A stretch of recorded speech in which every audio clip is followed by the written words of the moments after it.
श्री गणेशाय नमः।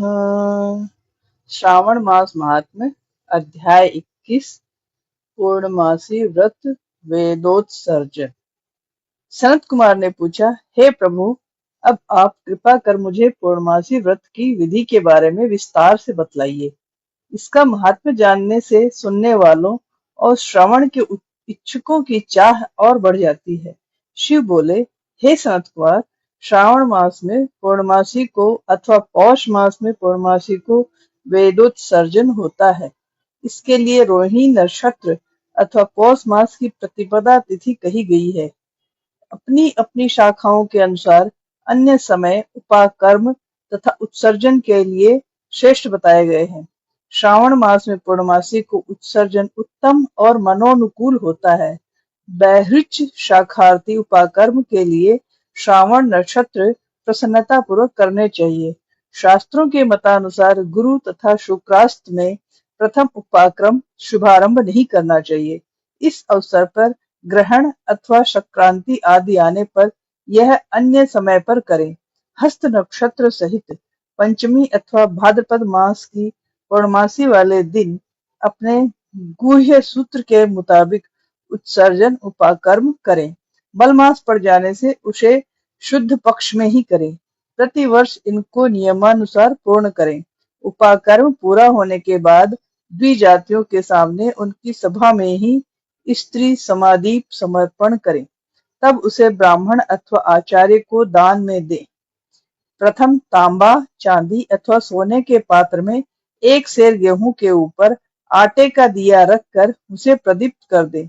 तेल अथवा घृत से भोग लगाकर 3 बत्तियों और पान के साथ उसे दक्षिणा स्वरूप ब्राह्मण को दान दे। ब्राह्मण तथा दीपक का पूजन करते हुए यह मंत्र बोले, मैं यह उत्तम समाधि दक्षिणा एवं पान देव देवार्थ दान कर रहा हूँ। इस प्रकार मेरे समस्त मनोरथ पूर्ण हो तथा मुझे पुत्र पौत्र एवं धन संपदा प्राप्त हो, मेरे यश की वृद्धि हो। इस तरह 5 वर्ष तक यह विधि संपन्न करने के बाद ही उद्यापन करें। इससे देव स्वरूप भी प्राप्त होगा। एवं अपनी सामर्थ्य के अनुसार ब्राह्मणों को रुपया, पैसा, धन धान्य भी दक्षिणा स्वरूप दे। शिव बोले, हे सनत कुमार, मैंने तुम्हें सब वृतांत कह सुनाया है। श्रवण कर्म भी उसी रात्रि को करना चाहिए। तब वहां पर सर्प की बलि भी दे। ये दोनों कार्य अपने गुह्य सूत्रों के अनुसार ही करे। उसी दिन प्रभु हयग्रीव का अवतार पड़ता है। तब प्रभु हयग्रीव जन्मोत्सव का उत्सव भी मनाना चाहिए। जो हयग्रीव के उपासक हैं उनके लिए अति आवश्यक है। प्रभु हयग्रीव का जन्म श्रावण मास की पूर्णमासी को श्रावण नक्षत्र में हुआ था। तब समस्त पापों का विनाश करने वाले सामवेद का गान हुआ था। इस दिन सिंधु एवं वितस्ता नदी के संगम स्थल पर स्नान करने से सब प्रकार की सिद्धियां प्राप्त होती हैं। उस समय सामवेद का श्रवण एवं पूजन करना चाहिए। तत्पश्चात रिश्तेदारों और नातेदारों के साथ भोजन एवं क्रीड़ा करें। वहां पर जल में कुमारियों को पति प्राप्ति हेतु स्नान भी करना चाहिए। उसी काल में घर लौटने पर उत्सव मनाएं एवं प्रभु हयग्रीव की पूजा भी करें। उस समय प्रथम प्रणव योजन करके भगवते तथा धर्माय बोल कर चतुर्ध्यंत आत्मविशोधन शब्द का योजन करें। फिर अंत में नमः शब्द का उच्चारण करें। यह 18 अक्षरों वाला वेद मंत्र सर्व सिद्धियां प्रदान करने वाला है तथा वैश्य मोहन वाला 6 प्रयोगों का एक ही साधक मंत्र बनता है।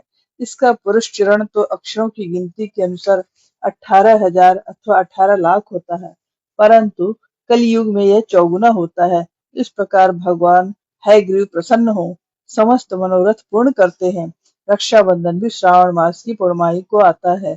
यह दिवस रोग विनाशक एवं दुख हरता होता है। हे पुत्र, अब मैं तुम्हें एक अति प्राचीन कथा सुनाता हूँ।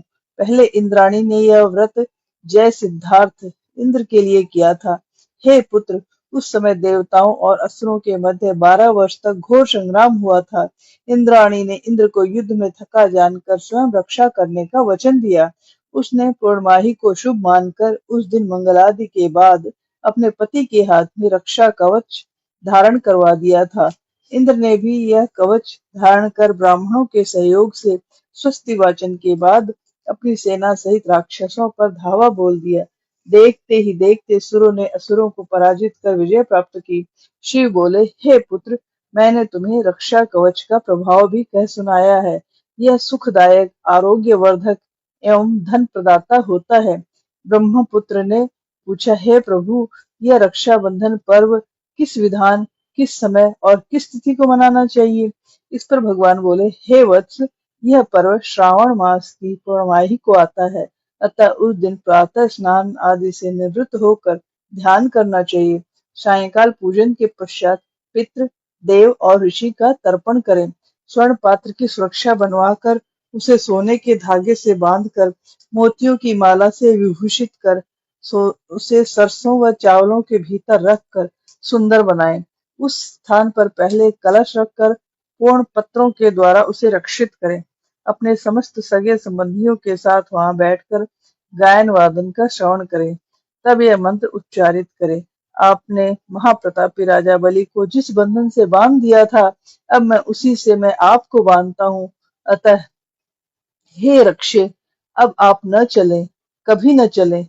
क्षत्रिय, वैश्यों और शूद्रों को भी पहले ब्राह्मणों का पूजन करने के बाद ही रक्षाबंधन पर्व मनाना चाहिए। इस प्रकार जो कोई रक्षाबंधन करता है, वह सब दुखों से मुक्त हो साल भर तक हर्षित एवं उल्लासित रहता है। विधि विधान एवं नियमानुसार यह पर्व मनाने वाला पुत्र, पौत्र आदि धन संपदा से युक्त हो पूरे वर्ष प्रसन्न चित्त एवं सुखी रहता है। भद्रा के समय में रक्षाबंधन कदापि न करे। इस 21वें अध्याय के पाठ श्रवण से मनोकामना पूर्ण होती है। हर हर महादेव, हर हर महादेव, हर हर महादेव।